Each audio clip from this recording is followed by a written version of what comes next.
When anyone asks you, you sort of say, yeah, the CEO's an 8 out of 10 when it comes to performing on camera. And what you really mean by that is they try their hardest. They've had the media training. They're much better than they used to be. And they're only really an 8 out of 10 though, in the sense that when you look at the rest of the executive leadership team, what the CEO's doing is at least more authentic than where everyone else is at. And so you more than politely say they're an 8 out of 10, but really they're so wedded to the ideas that serve them a little bit in with media training in terms of breathing exercises, voice modulation, command expressions, even down to the talking points, not necessarily just speaking about what they know, but having almost a script, a set of talking points. And while that served them in those small number of instances, like where they have to do a media conference or an interview, the vast majority of the work that you're wanting to do, not only with the CEO, but the CFO, Chief People Officer, all the C-suite executives, the whole executive leadership team, for them to be able to do more than just speak about what they know, but to actually be able to articulate the story of what your business is on about.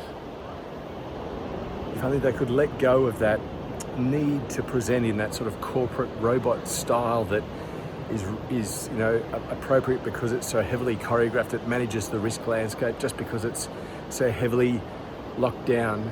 If only there was a way for them to authentically show up and just speak normally without that being the result of a whole series of lessons in media training of do this and not that. That's what we offer with our executive coaching, our global executive coaching program. Can take your leadership team anywhere in the world through a series of one-to-one coaching sessions that actually change how they show up, change how they operate, change how they position themselves. It's all built around a storyteller mindset. And really, at the end of the day, that is one of the most underrated, misunderstood leadership resources that all executives need in their arsenal when it comes to building the company, defending the company, growing the company, setting a vision, values, corporate culture. The capacity to articulate the story, it's really what we're talking about when it comes to motivating and inspiring people to deliver their best. It's the power of stories to do that. Sadly though, many think stories are just relegated to something you do with your kids at night when they're going to sleep. Bedtime stories are nice to have, quaint, nostalgic, but it's not how I lead. You are weakening yourself. It's worse than tying your hands behind your back by discarding the idea of a storyteller mindset that quickly. The capacity it's got to combine your personal brand with your vision, your values, your thought leadership, with the call to action for stakeholders, to inspire confidence in them, to build trust at scale, let them know you, like you, and trust you. This is not about being an influencer. This is about being a key person who has significant influence in their ecosystem, within the organisation, outside the organisation, with stakeholders, and this may involve how they show up on video with social media. Quite likely it will do that as well. But this is about far more than just social media and that whole idea of being an influencer. And so next time you're speaking to the executive team and they want to know what new ideas there are around, let's talk before that so that you can have this at the back of your mind, that this is something to push forward, to at least consider. Because it's not about that vacuous video content creation. It's not about just getting the marketing team in so that our economists can suddenly, look cool on TikTok for 5 minutes and build a few thousand. Do you know the reputational damage that you're risking when you start to just follow trends, when you measure success in terms of the vanity metrics that are there on the various platforms? They're an indication, but by no means are they really a sign necessarily of your post being successful. I can't tell you how many times I've had meetings with people who've watched every one of my clips, and yet when they say what they appreciated about it and that they really were engaged with it and the like, I actually reflect on the fact that I'm pretty sure they've never commented or liked any one of my posts, and yet here they are several months into coaching with me. The point is, the way you measure success in the content you produce could be completely different to the number of likes, comments, reshares, saves, whatever else they do. You know, it's like watching one of those influencers who's had a billion views on one of their videos that might only go for 10 or 15 seconds. And you watch the video and you go, what was their message to the world? What did they actually do with that very large audience base, that platform that they had? It can be quite underwhelming and surprising at what actually gets attention. And for leaders who it's not just enough for them to have attention, they need the right sort of attention. They need to be able to build focus, motivation, inspiration for their team. They need to be able to articulate not just what the numbers say, but tell the story behind the numbers.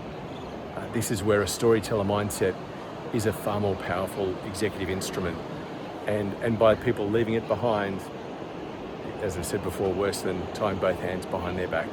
So if you're sitting with the uncomfortable question of how do you tell your boss they're not as good as they think they are on camera, perhaps you might want to bring me in to have that gentle conversation eventually, and to show them how they already have the resources that they need in how they are wired as a human to show up authentically.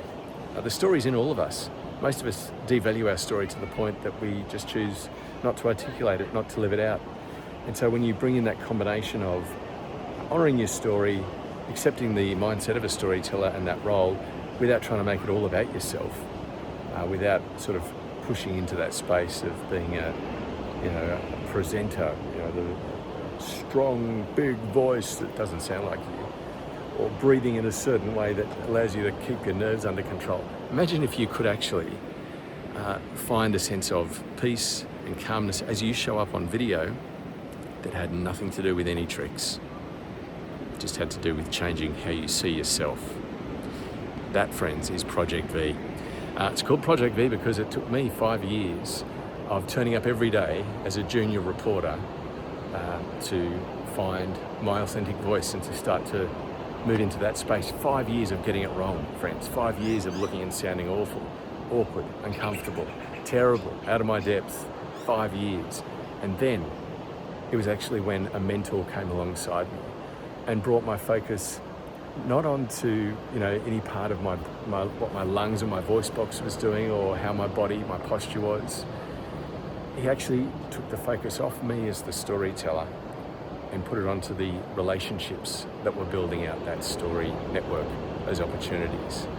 In my case, it was a senior crime reporter, a veteran crime reporter, and the focus he helped me to see was the value of building trust with the senior homicide detectives in the New South Wales Police Force, and for that matter, a lot of other senior police in the whole series of squads, gang squad, drug squad, or that whole level. And for senior police within local suburban police stations as well. Building trust with those officers and the families of the victims of crime. Building trust with them over time. Being real, showing up consistently even when there was no story to tell. Building a relationship with them. And what I've learnt from, his name was Harry Potter. Before the boy wizard, there was the veteran Sydney crime reporter by the same name. I think he started his career in the 70s.